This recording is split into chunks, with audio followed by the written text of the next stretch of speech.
He was Marcus Thorne, the billionaire philanthropist whose face graced the cover of Forbes as the man who cured greed. She was Eleanor Vance Thorne, his brilliant and beautiful wife, the iron will behind his idealism.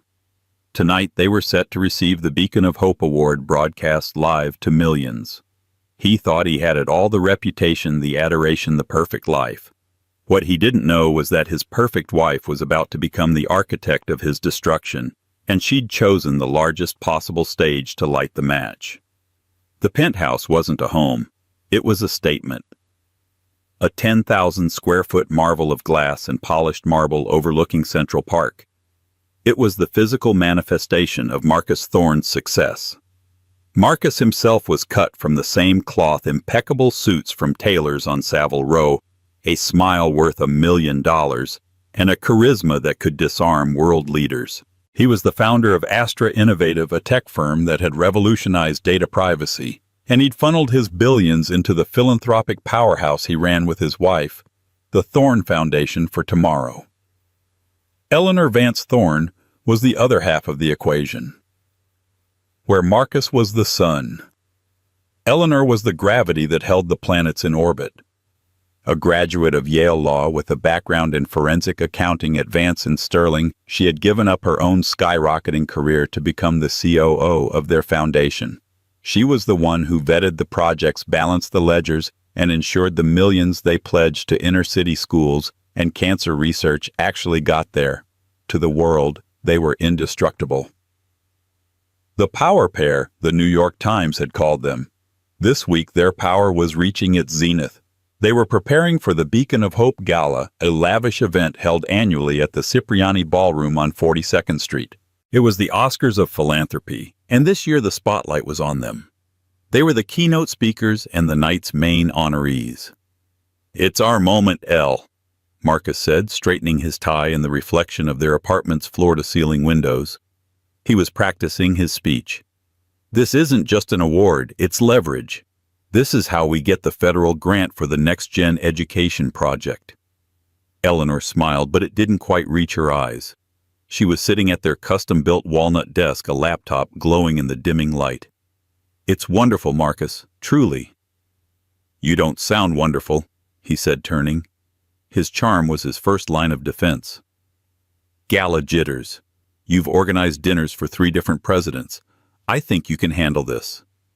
"It's not the gala," she said, tapping a key. "It's the Q4 report. I'm trying to reconcile the general fund before we close the books for the gala. There's a discrepancy." Marcus's smile didn't waver, but his eyes hardened almost imperceptibly. "A discrepancy, Maria, in accounting can handle that. You're the COO, Eleanor, not the bookkeeper. Delegate." "I tried. It's a new vendor payment I don't recognize. A consulting firm, Apex Solutions. They've received 3 payments this quarter, totaling $1.2 million. Apex. Oh, right. That's the new lobbying group we're using in D.C. for the Next Gen project. They're good, very discreet." Eleanor frowned. "Lobbying, Marcus, we're a 501c3. We have strict limits on lobbying, and $1.2 million is astronomical. It wasn't in the budget I approved." Marcus walked over, placing his hands on her shoulders, rubbing them gently. The scent of his expensive cologne, something with notes of sandalwood and bergamot, enveloped her. It was a scent she used to associate with safety. "Darling, you handle the how. I handle the who. This is politics. It's messy. These Apex people are opening doors that were bolted shut. It's a necessary evil to achieve a greater good. Trust me." He kissed the top of her head. "Now close the laptop. We have that pre-gala dinner with the mayor at the Polo Bar. You can't show up with spreadsheet eyes." Eleanor felt a cold knot tighten in her stomach. Marcus was smooth, but she was smart. She knew his tells. The way he used darling as a verbal punctuation mark, the way he answered a direct question with a philosophical statement. "You're right," she said, closing the laptop. "Just send me the file on Apex Solutions when you get a chance. I need it for the auditor's final report." "Of course, Elle. I'll have my assistant James send it over tomorrow." he said, already turning away his mind back on his speech. But James never sent the file, and when Eleanor tried to search for Apex Solutions on their shared server, she found a single locked folder. Access was denied. It was the first door in her own house that had ever been locked to her, and Eleanor Vance Thorne was the kind of woman who didn't just knock on locked doors. She found the blueprints, built a key, and discovered why it was locked in the first place. The next 3 days were a masterclass in deception. Outwardly, Eleanor was the perfect partner. She attended the fittings for her gala gown, a stunning deep sapphire custom-made by Oscar de la Renta. She reviewed the seating charts, approved the catering, and sat smiling beside Marcus during a brief fawning interview with Forbes Live about their secret to a successful partnership. "Transparency," Marcus had said, squeezing her hand. "We are a team in life and in work. There are no secrets." Eleanor had smiled, the heat of the studio lights feeling like an inferno. Marcus is right. Trust is the foundation of everything we do. Inwardly, she was at war. Her background as a forensic accountant wasn't just a line on her resume. It was how her mind worked. She saw the world as a series of ledgers, and the numbers always had to balance. This one didn't. She started her investigation in the one place she knew Marcus would never look the past. She contacted an old colleague from her days at Vance and Sterling, a man named Philip Fisher. Fisher wasn't a partner. He was the man the partners called when things went very, very wrong. He was a private investigator, but he worked with data, not trench coats. "Fisher," she said, using a burner phone she'd purchased for cash from a bodega. "It's Eleanor Vance." There was a pause. "Well, that's a name I haven't heard. I thought you were saving the world, Ms. Vance." "Just Vance, and I need your professional discretion. I need you to find a ghost." She gave him the name Apex Solutions. While Fisher dug into the digital trenches, Eleanor worked from the inside. She used her C-level access to pull the server's IT logs. Marcus was right. The folder was locked. But he had made a mistake. He had locked her out, but he hadn't locked out David Chen, the Foundation's chief financial officer. David was a friend. He was a good, earnest man who believed in the Thorne Foundation's mission. He was also meticulous. Eleanor cornered him by the espresso machine. "David, a quick question. I'm prepping for the audit. Apex Solutions. Are they on your radar?" David's face clouded with a rare frustration. "Ugh, yes. Mr. Thorne's pet project. He onboarded them himself, bypassed all procurement protocols, said it was time-sensitive and related to the DC expansion." "Did you see an invoice?" "That's the thing, I didn't." He requisitioned the wire transfers directly from the discretionary fund, citing the CEO's prerogative clause in the bylaws. "The only thing I have is a routing number and a P.O. box in Delaware. It's irregular. Frankly, Eleanor, I was going to come to you about it after the gala. It makes me uncomfortable." "It makes me uncomfortable too," Eleanor said, keeping her voice level. "Can you get me the articles of incorporation, the ones we're required to have on file for any vendor over 10K? He said they were being processed. "Eleanor, what's going on?" "I'm just cleaning up the books, David. Don't worry, I'll handle it. Let me worry about Mr. Thorne's prerogatives." She left him the cold knot in her stomach, now a block of ice. Marcus hadn't just used his charm.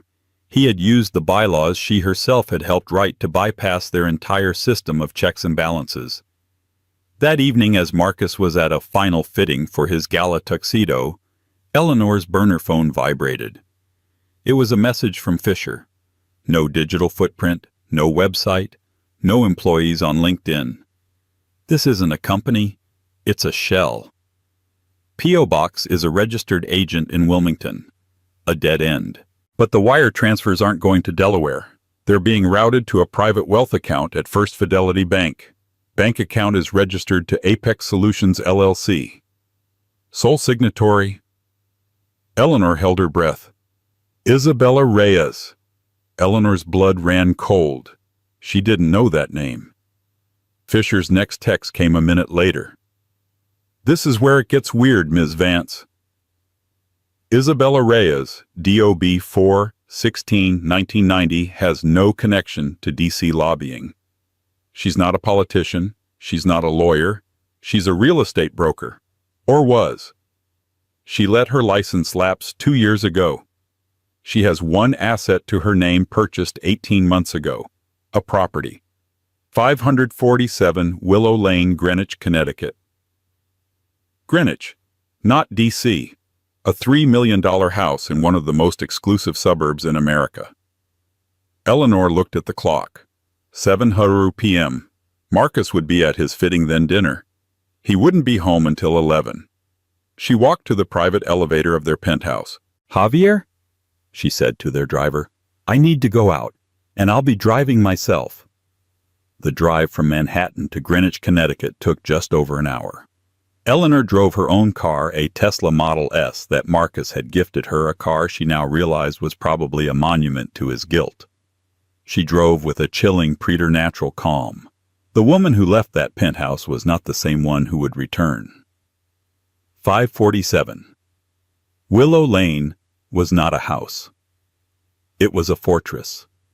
It was a brand-new, smart colonial set back from the road behind a copse of old-growth oak trees and a formidable stone gate. It was the kind of tasteful, obscene wealth that screams old money even when it's brand new. Eleanor parked her car down the street under the cover of a weeping willow and walked. The night was cool. She pulled the collar of her Burberry coat tighter.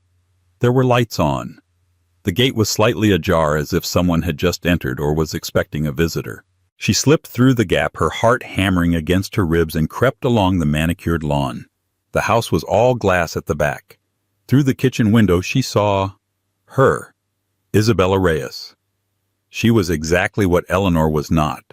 Eleanor was classic, cool, and angular. This woman was all soft curves with a cascade of dark flowing hair. She was younger. She was wearing a simple white linen dress and was laughing, looking at someone just out of Eleanor's line of sight. And then he stepped into view. Marcus. He wasn't at a fitting. He wasn't at a dinner. He was here. He was wearing a soft gray cashmere sweater she had bought him for Christmas. He looked relaxed. He looked happy. He walked over to Isabella and kissed her. Not a peck, but a deep, lingering kiss that spoke of long-term intimacy. Eleanor pressed a hand to her mouth, stifling a sob that threatened to tear her apart. This wasn't a cheap affair. This wasn't a one-night mistake. This was a life. And then the final devastating blow. A little boy no older than 2 came toddling into the kitchen, his arms outstretched. He was wearing blue footy pajamas. "Dada," he squealed. Marcus's face lit up with a brilliance Eleanor had never ever seen. Not when they signed the foundation papers, not when they won their first major grant, not even on their wedding day. He scooped the child into his arms and tossed him in the air. "There's my champion," Marcus boomed, kissing the boy's head. "How's my Leo? Isabella, a life, a family." Eleanor stumbled back, tripping over a sprinkler head. She fell to her knees in the damp grass, the shock so profound it was physical. How? When had he found the time between the board meetings in Shanghai, the charity summits in Geneva, the lobbying in D.C.? His entire life, their entire life, was a meticulously constructed lie. The man she thought she knew was a phantom. She forced herself to stand. Her analytical mind, the forensic accountant, took over where the wife had shattered. This was no longer a personal betrayal. It was a crime. Apex Solutions, $1.2 million. It wasn't for lobbying, it was for this. The house, the car in the driveway, a new Range Rover, the private school tuition, the life. He wasn't just cheating on her, he was stealing. He was stealing from their foundation. He was taking money meant for children who needed scholarships, for women who needed shelters, for research that could save lives. And he was funding his secret family.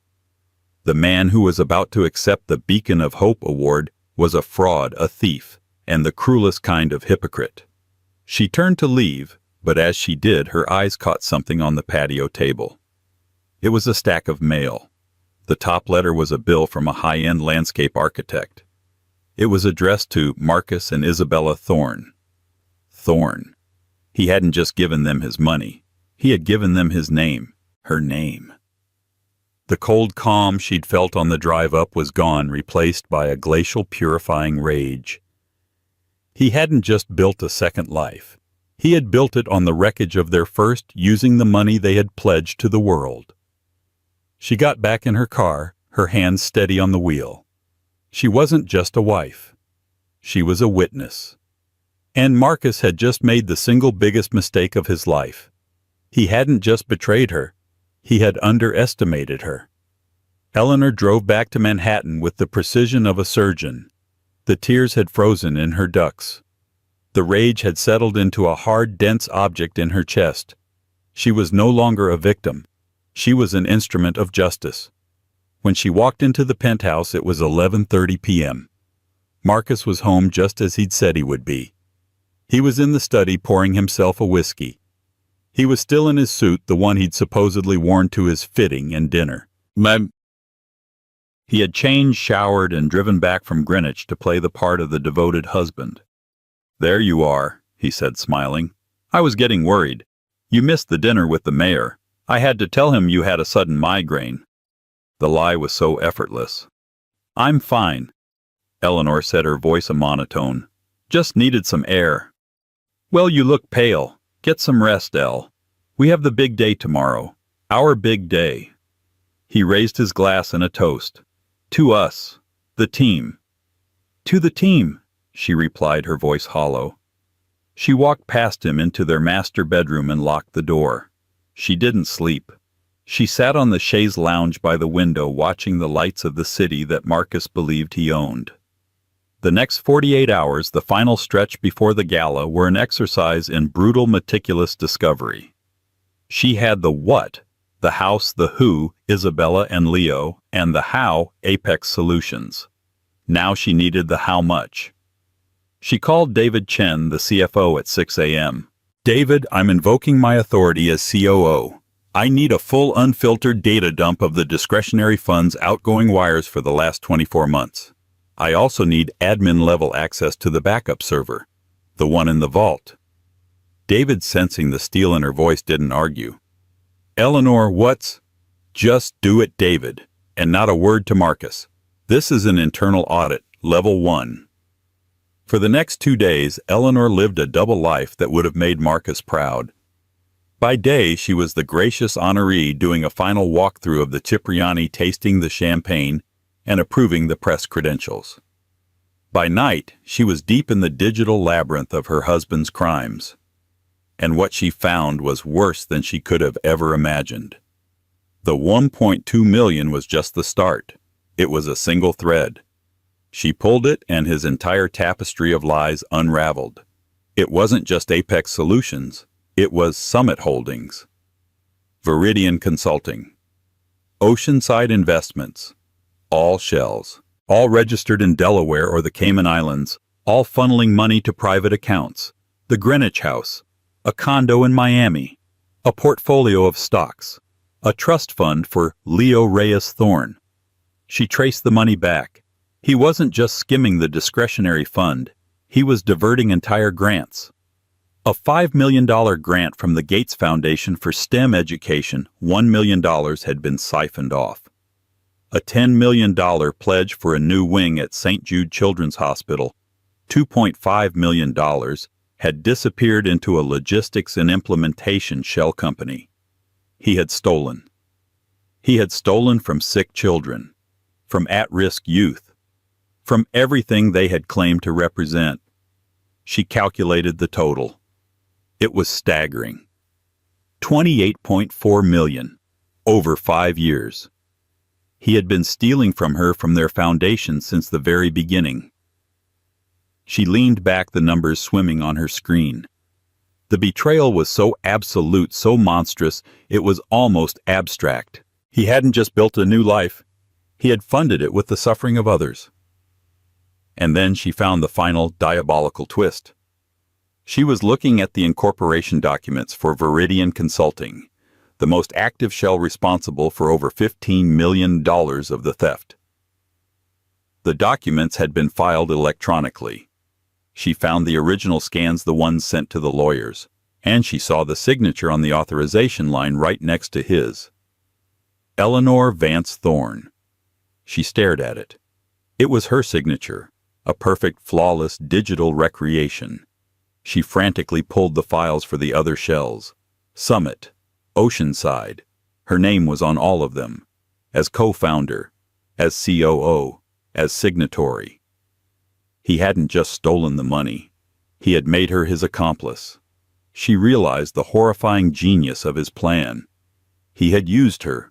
Her reputation, her forensic background, her meticulous nature, he had used it all as a shield. Who would ever suspect the books were cooked when Eleanor Vance Thorne was the one guaranteeing them?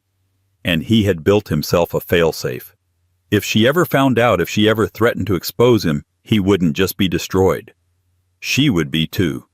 He had chained her to his crime. She would be the one going to prison with him. She who had dedicated her life to this. He hadn't just thought he had it all. He had thought he had her completely and totally.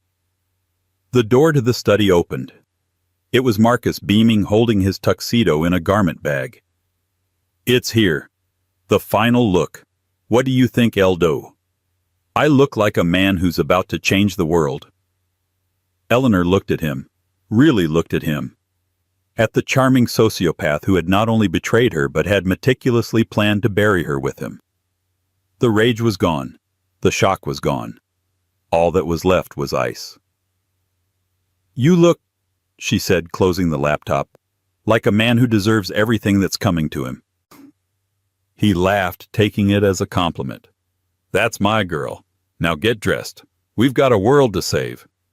"You're right," she said, standing up. "I have one last phone call to make to the event coordinator.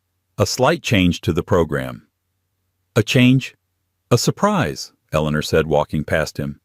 "I'm adding a special announcement from both of us." The 24 hours leading up to the Beacon of Hope Gala were the calm before the atomic blast. Eleanor operated on a level of pure cold focus. She had a new objective. It was no longer about saving her marriage. That was a burnt-out crater. It was no longer even about simple revenge. It was about survival, and it was about justice. She knew Marcus. He was a narcissist, but a brilliant one. His plan to frame her as a co-conspirator was his masterstroke. If she went to the police, it would be her word and her forged signature against his. It would be a he said, she said battle between a husband and wife buried in legal muck for years. The foundation would be destroyed. The money would remain hidden in offshore accounts, and he might even walk. He had left her only one path, a path he would never see coming. He wanted a public stage. He wanted the adulation of millions. She would give it to him. She would use his own ego as the weapon. She couldn't just go to the police. She had to go to the public, the SEC and the district attorney's office simultaneously. She had to create an event so explosive, so undeniable that he couldn't possibly spin his way out of it. She had to detonate the bomb in his hands on live television. First, she prepared her arsenal. She spent all night creating a digital package. She didn't just copy the files, she annotated them. She created a flowchart tracing the money from the St. Jude grant through the Viridian Shell and into the trust fund for Leo Reyes Thorne. She highlighted the forged signatures and placed them side by side with her real signature from their marriage license and passport. The difference was subtle, but to a forensic expert, it was a canyon. She compiled the photos she had taken in Greenwich, the wire transfer receipts for the house, the mail addressed to Mr. and Mrs. Thorne. She put it all on 3 separate encrypted USB drives, labeling them the People's Exhibit, the SEC's Exhibit, and the DA's Exhibit. Second, she arranged the delivery. She used a secure, anonymous courier service. The first drive was sent to the home of Anita Jackson, the most feared financial journalist at the New York Times, with a note, "Hold for release. Watch the Beacon of Hope Gala tonight. You'll know when." The second drive was sent to the New York field office of the SEC, addressed to the head of enforcement. The third was sent to the office of the New York District Attorney, specifically to the White Collar Crime Division. All were set to be delivered at 800 p.m. exactly when Marcus was scheduled to begin his speech. Third, she secured her own defense. She transferred half of her own personal premarital savings to a new bank account. The other half she wired to a private legal firm, Rylance and Spector, retaining them on her behalf. Her instructions were clear. Be at the Cipriani Ballroom at 8:30 p.m. Await my call. Bring a security team. Finally, she made the call she had mentioned to Marcus. She called Sarah Jenkins, the gala's frantic and stressed-out event coordinator. "Sarah, it's Eleanor Thorne," she said, her voice warm and accommodating.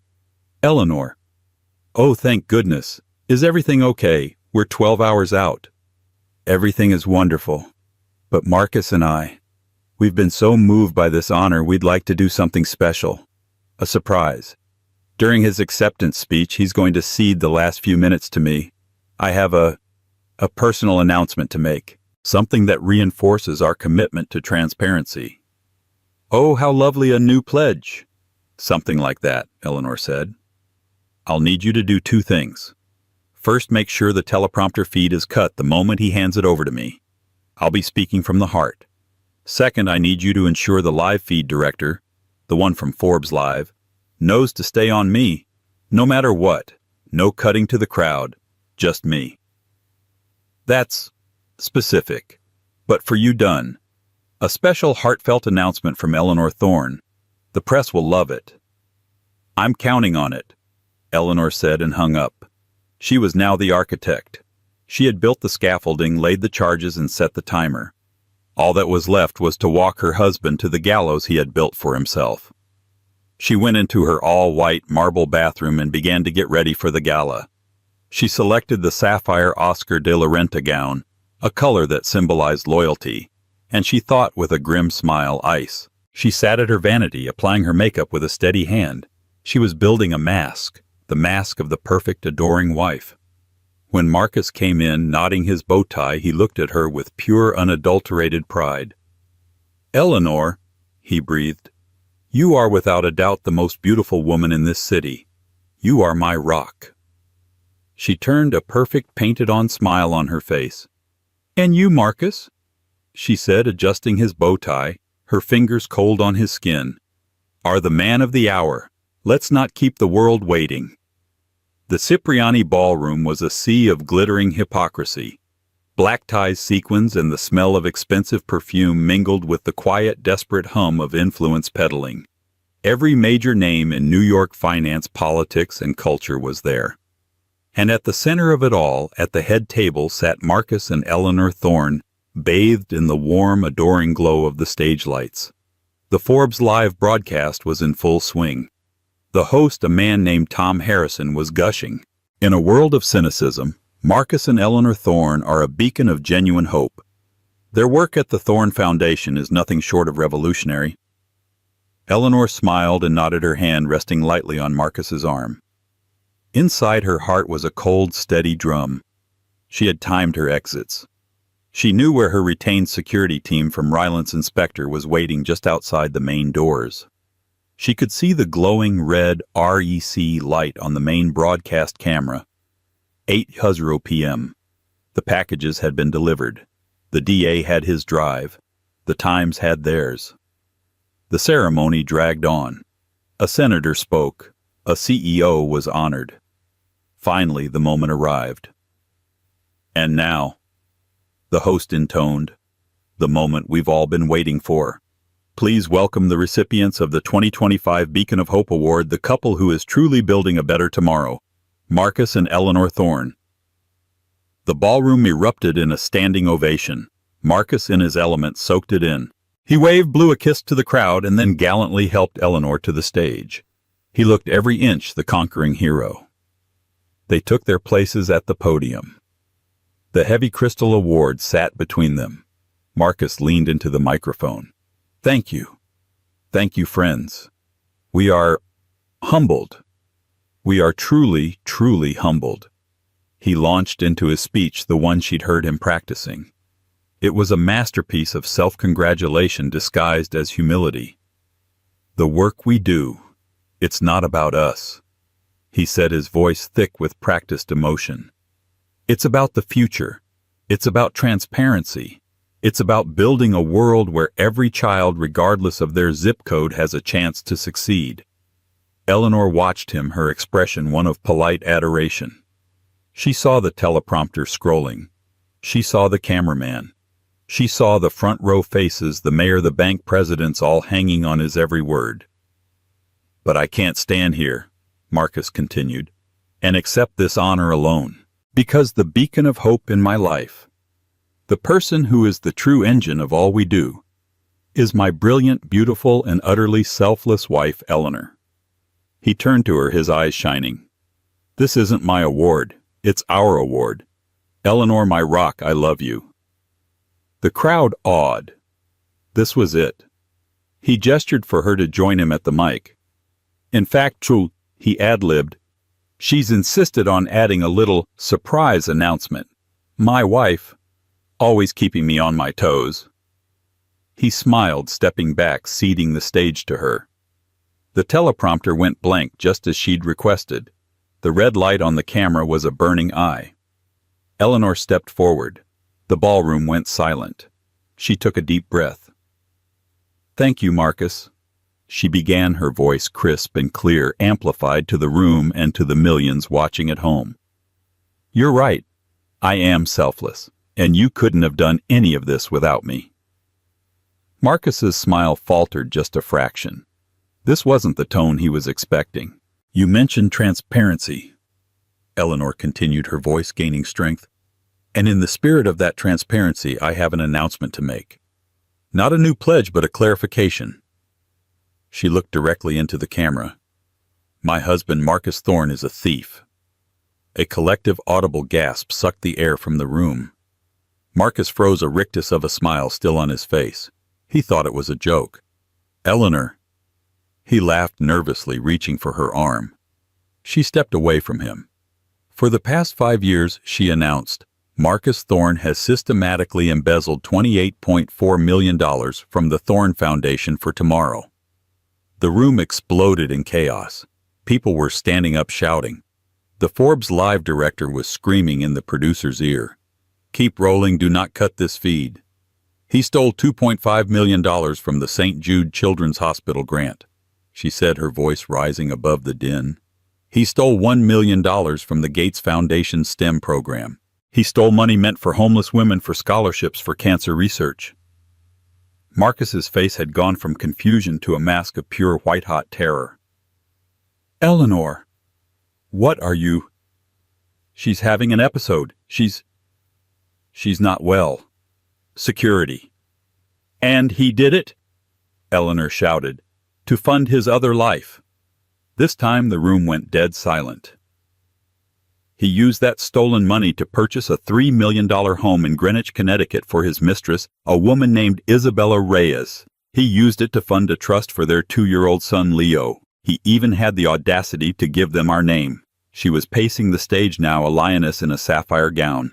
"And the worst part," she said, her voice dropping to a dangerous, icy whisper, "is that he knew I would find out. I'm a forensic accountant.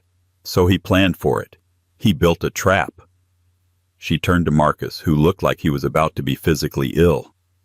"He forged my signature on the incorporation documents for his shell companies, Viridian Consulting, Apex Solutions. He made me his co-conspirator, believing that if I ever discovered his secret, I'd be too terrified to expose him. He believed I would go to prison to protect his reputation." She turned back to the camera. "He was wrong." She reached into her clutch and pulled out a single silver USB drive, the real one. This drive contains the full ledger, the wire transfers, the forged signatures next to the real ones, the photographs, everything. She held it up for the camera to see. As we speak, identical copies are on the desks of the SEC, the district attorney, and Anita Jackson at the New York Times. The cars you hear pulling up outside Marcus, they're not for you. Well, actually, they are. As if on cue, 2 uniformed NYPD officers, followed by 2 detectives in suits, burst through the ballroom's main doors. Marcus looked at the door, then at Eleanor. The charm was gone. All that was left was the hollow, terrified core, Eleanor leaned into the microphone one last time, looking not at her husband, but at the cameras, at the millions of witnesses to her emancipation. He thought he had it all. He was right. He had it all coming. She dropped the USB drive on the podium.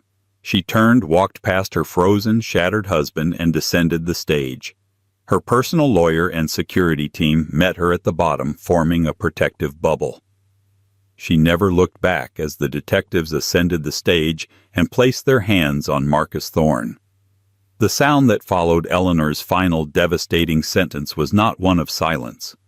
It was the sound of 1,000 separate realities shattering at once. A woman in the front row screamed. A dozen people shouted, "Oh my God!" The frantic clicks of phone cameras trying to capture the scene created a sound like a swarm of digital locusts. Eleanor didn't wait for the chaos to crest. As she stepped down from the stage, her lawyer, a formidable man named Daniel Rylance from the firm, Rylance Inspector, materialized beside her. He and 2 private security guards, both built like NFL linebackers, formed a tight protective wedge. "It's done," Eleanor said, her voice a whisper, not of fear, but of finality. "It's done." Rylance confirmed, his hand on her elbow, guiding her. "This way. The car is at the service exit." They moved as a single determined unit. The ballroom behind them was pure bedlam. Guests, the city's elite bankers, politicians, were scrambling, some towards the exits, others towards the stage, their phones held high. On that stage, Marcus Thorne was a statue, his face a mask of waxy white disbelief.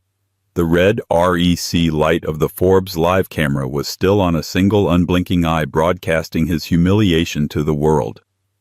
"Eleanor!" He finally roared, the sound ripped from his throat. It was a sound of pure animalistic rage. "Eleanor, you!" But she was already gone. He took a step to follow her, but the 2 NYPD detectives, followed by the 2 plainclothesmen, were already ascending the stage steps. "Mr. Thorne," the lead detective said, his voice low but carrying in the sudden lull. "Marcus Thorne. This is insane."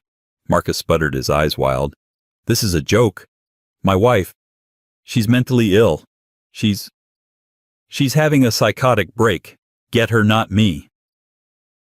"Sir, we have a warrant for your arrest based on materials delivered to the district attorney's office. You need to come with us, quietly." "Quietly?" Marcus laughed, a high hysterical sound. "You're arresting me on the word of a... The detective was done talking. He nodded to his partner. As the flash bulbs of 1,000 iPhones ignited, the world saw Marcus Thorne, the man who cured greed, being forced to put his hands behind his back. The sharp metallic click of the handcuffs was the last sound the Forbes live microphone picked up before the feed was abruptly cut. By the time Eleanor was in the back of her lawyer's black Escalade pulling away from the Cipriani, her phone was vibrating so intensely on the seat that it looked alive. The Forbes live clip, all 4 minutes of it, was already the single most watched video on the planet. It hadn't just gone viral, it had become a cultural detonation. The next morning, the world was redrawn. The New York Post cover was the one everyone remembered, the high-definition shot of Marcus being cuffed. His perfect tuxedo rumpled his face, a mask of ugly fury. The headline, in a font size, usually reserved for declarations of war, read Thorne apart. But it was the New York Times that delivered the kill shot. Anita Jackson's exposé, which dropped online at 2:00 a.m., was a masterpiece of journalistic annihilation. It wasn't a gossip piece. It was a federal indictment in prose. She had the package. She published the flowcharts. She published the side-by-side signature comparison with a forensic expert's annotation pointing out the micro-hesitations in the digital forgery. She had the Greenwich House sale records. She had the timeline. By 6:00 a.m., the narrative was set in stone. Eleanor was not a scorned wife. She was a brilliant, meticulous whistleblower. Marcus wasn't a philanderer. He was a sociopath and a high-level corporate criminal. Marcus, however, was not without his own arsenal. He had been allowed one call, and he hadn't called his mistress or his mother. He had called Benjamin Cade. Cade was the most expensive, most ruthless defense attorney in New York. He was a fixer who represented Russian oligarchs and disgraced pharmaceutical CEOs. His fee was 8 figures and he was worth every penny. Marcus's astronomical bail set at $50 million was posted by Cade within hours. At 3:00 p.m., a freshly showered and defiant Marcus Thorne wearing a new Brioni suit walked out of the courthouse with Cade at his side. They held an immediate press conference on the courthouse steps.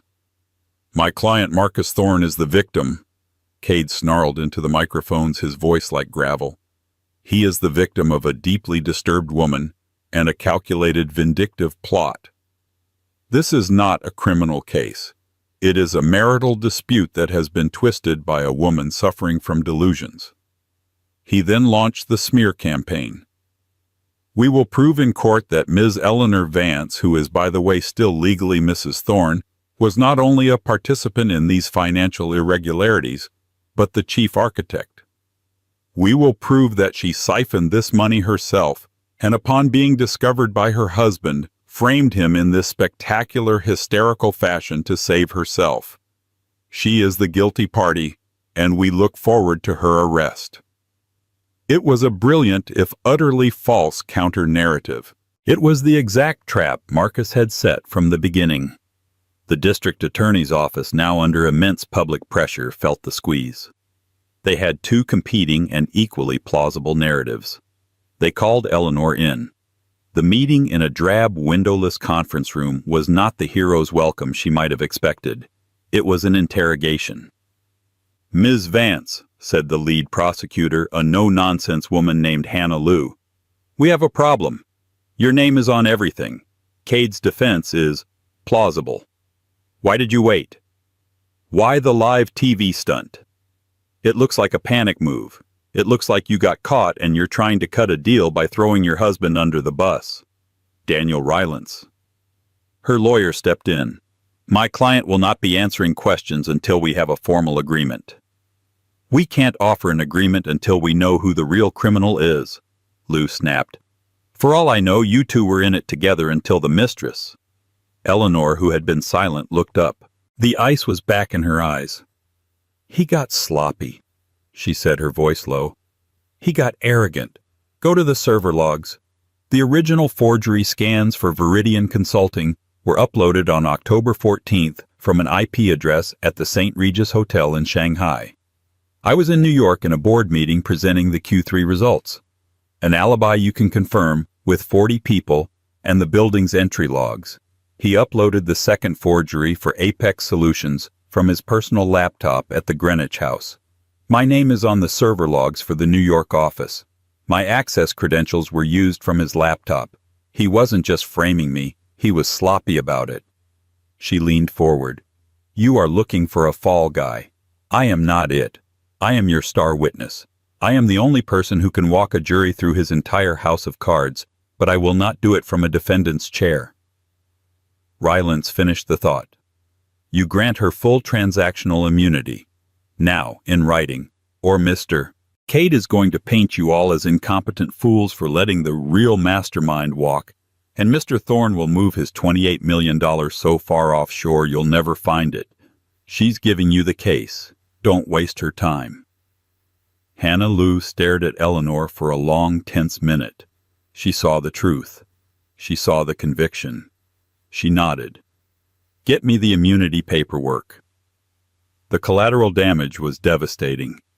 The press denied access to Eleanor swarmed 547 Willow Lane. Isabella Reyes was filmed in tears trying to load her son Leo into a Range Rover, which was later seized as reporters shouted, "Did you know the money was stolen from sick children?" Her lawyer released a statement claiming she was the greatest victim of all, a single mother who had been duped by a man she knew as Marcus Reyes, a widower in private equity. She had no idea about his New York life, his wife, or his foundation. She and her son disappeared, their lives and reputations ruined the house seized by federal marshals as an asset purchased with criminal funds. The trial of Marcus Thorne began 6 months later. It was the trial of the decade. The courtroom was a circus. Benjamin Cade was brilliant a lion in the courtroom, but he was fighting a war against arithmetic. The digital trail was absolute. David Chen, the CFO, testified. The bankers testified. The forensic IT experts testified. Then Eleanor took the stand. For 3 days she was a masterclass in precision. Dressed in simple conservative suits, she was no longer the glamorous wife. She was Professor Vance, the forensic accountant. She walked the jury through the ledgers, the shell companies, the wire transfers with the cold, passionless clarity of a surgeon. Then came Cade's cross-examination. "Mrs. Thorne." "It's Ms. Vance," she corrected him, her voice firm. "Ms. Vance, is it not true that you discovered your husband was having an affair?" "That is true." "And you were in fact furious, humiliated, devastated." "I was," she agreed. "So furious, in fact, that you decided to destroy him, that you took this affair, and you built this fantasy of a massive financial conspiracy, all to get revenge. You used your expertise to frame him, didn't you?" Eleanor looked at him. Then she turned very deliberately to the jury. "Mr. Cade, I am an accountant. I track numbers, not affairs. My fury did not invent the wire transfer of $2.5 million from the St. Jude grant. My humiliation did not create the Viridian Consulting LLC registered in the Cayman Islands. My fantasy did not forge my own signature on an electronic filing. A forgery, by the way, that your own expert witnesses have been unable to refute." She leaned into the microphone. "Mr. Thorne did not have a simple affair. He committed 42 counts of complex federal fraud. He didn't just break our marriage vows, he broke the law. And he used the suffering of sick children and the hopes of at-risk youth to fund his new house. That is not a marital dispute. That is a crime. And I did not frame him. He framed himself." Cade had no more questions. The jury was out for less than an hour. Guilty. All 42 counts. At the sentencing, Marcus, gaunt and broken, finally tried to apologize, to plead for leniency. The judge, a woman famous for her harsh sentences on white-collar crime, was unmoved.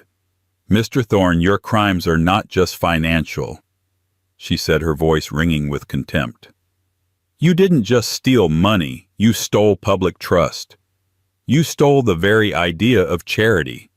You were a beacon of hope, and you used that light to cast a shadow of greed. You are the worst kind of thief." The sentence: 30 years in a federal penitentiary with no possibility of parole for 20. The Thorne Foundation for Tomorrow was dissolved. Eleanor, as the last remaining officer, oversaw the liquidation. The penthouse, the art, the cars all sold. She worked with the federal marshals to claw back every penny from the offshore accounts, the Miami condo, and the sale of the Greenwich house. When the dust settled, the full $28.4 million had been recovered. Eleanor's final public act was not on a stage, but in her lawyer's office. She held a quiet press conference. She announced the creation of the Vance Fund. "This fund," she stated, "is endowed with the $28.4 million that was stolen. Its sole mission is to provide legal and financial aid to whistleblowers and to provide block grants to the organizations that were originally defrauded, including St. Jude." She introduced the new board, led by a visibly relieved David Chen. Then she handed him the check. A reporter called out, "Ms. Vance, what's next for you? Will you run the fund?" Eleanor shook her head. "No, I'm just an accountant. My work here is done. The books are balanced." She walked out of the conference room, not into a private car, but onto the street, where she hailed a yellow taxi and disappeared into the New York traffic. She was never a public figure again. The woman in the sapphire dress, the icon of justice, was retired. The real Eleanor Vance moved to Northern California, took a position as an adjunct professor of forensic accounting at a small university, and was, for the first time in her life, completely anonymous. She had lost her marriage, her fortune, and her company, but she had reclaimed her name, her integrity, and her life. She had thought she had it all, and she had discovered it was all a lie. And in the end, she was the only one left standing. What a story of betrayal, lies, and ultimate public justice. Eleanor Vance Thorne was pushed into a corner and she came out fighting with the only weapons she had, the truth and a live microphone. It's a chilling reminder that the most polished facades can hide the darkest secrets. What do you think? Was Eleanor's public takedown a brilliant act of justice or a cold-hearted revenge? Could she have handled it differently, or did Marcus's golden handcuff trap leave her with no other choice? Let us know your thoughts in the comments below. If you were on the edge of your seat watching this story of karma and consequences unfold, please hit that like button and share this video with someone who loves a story of epic justice. And if you haven't already, make sure you subscribe to our channel and ring that bell. We have new stories of drama, betrayal, and twists dropping every week, and you won't want to miss a single one.